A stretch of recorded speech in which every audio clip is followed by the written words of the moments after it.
Iain, you have recently been promoted to QP Savills Sales Director for Quinta, Lago and Vale de Lobo. Congratulations. Thank you very much. Do you want to tell us a little bit about you? I'm from the UK, you can probably tell from my accent. Yes. But I actually grew up in a number of countries abroad. Italy, Kenya, Zimbabwe, Dubai. So actually the expat lifestyle I started at a very young age. After university, where I went to St Andrews University, fell into real estate actually about 20 years ago. But I was fortunate enough to work in some really fantastic markets. You know, I worked in the prime and super prime markets in central London, covering Notting Hill and Holland Park, Knightsbridge and Belgravia.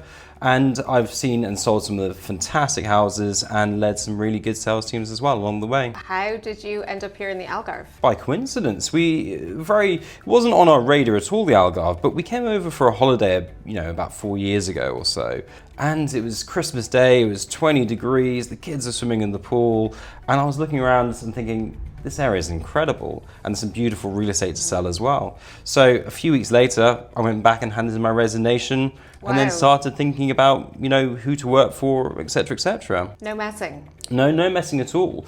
And when I started doing my research, it was evident that QP Savills were the obvious choice, being the market leader and the most professional organisation out there. So I wrote to Alison and Kirsten, who are the owners of the company, and it all snowballed, and a few months later I was out here living in the Algarve and working in Quinta, Lago and Vale de Lobo. Wow, because so many people say, they go on holidays and think, oh, it'd be lovely to work here, but you actually made it happen. Indeed, yeah, we've been in that very scenario over the years, and everyone kept coming to me and saying, Iain, it's a really brave move that you're going to make, but it's worked out really well, and we don't regret a single thing about it. Yeah, and I think one of the easy things about moving to the Algarve is the language, that, everybody here speaks English, so it's not quite as scary a move as maybe to some other places. Indeed, I'm trying to learn Portuguese, but it's proving rather difficult, as Brits aren't necessarily the best at languages. But actually, my daughter's in international school, British international school, but we put my son, because he's younger, into public Portuguese school, so he could integrate in the community and he could learn the language. Amazing. You're well settled now, obviously, and so what have you been doing in QP Savills over the last kind of almost 4 years that you've been here? Before I moved over, I was running a sales team. I was a sales director in Notting Hill, running an office for about 8 years.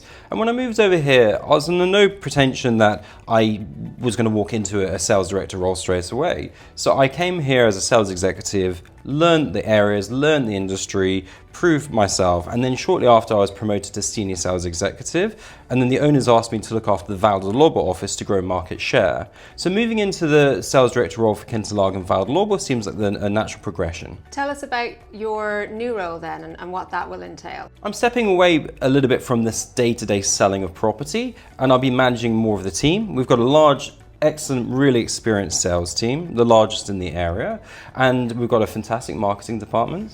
Thank you. And together we want to give the clients the very best service we can and the very best advice as well. And with the marketing, we want to give each of their properties the exposure and the attention it deserves. My final question, Iain, is something we get asked a lot by our clients, also when we're out and about. People want to know, how is the market at the moment? So can you just give a little bit of insight into the luxury property market in the Algarve right now? Sure. The market's going from strength to strength. We are very reliant on British and Irish buyers. They're our core market, and we still are to a degree, but what we're actually seeing is a lot more international buyers coming to the fore as well. And with direct flights from the States into Faro, we're going to see that American market open up as well. And what we're finding is we're also seeing a lot of buyers actually moving over here to live permanently. Like yourself. Like ourselves, and it's an easy transition. We absolutely found it very easy to walk into the area and find friends and settle in very easily. So more full-time residents are moving here, valuing the good quality of life. And then also, actually, my wife works remotely. So there's a lot more executive nomads as well. And Savills has just done a piece of research which puts the Algarve in the top 10 destinations for executive nomads. So if people want to get in touch, where can they find you, apart from on the paddle court? On the paddle court, on the golf course, and doing a bit of work along the way as well. I'm always available on my phone, on WhatsApp, on email, or just drop into the office. Or if someone's ever short of a fourth for a game of paddle or a game of golf, I'd love to join. Just get in touch. Brilliant. Well, look, best of luck in the new role, Iain, and I'm sure you'll do amazing. So thank you. Thank you very much.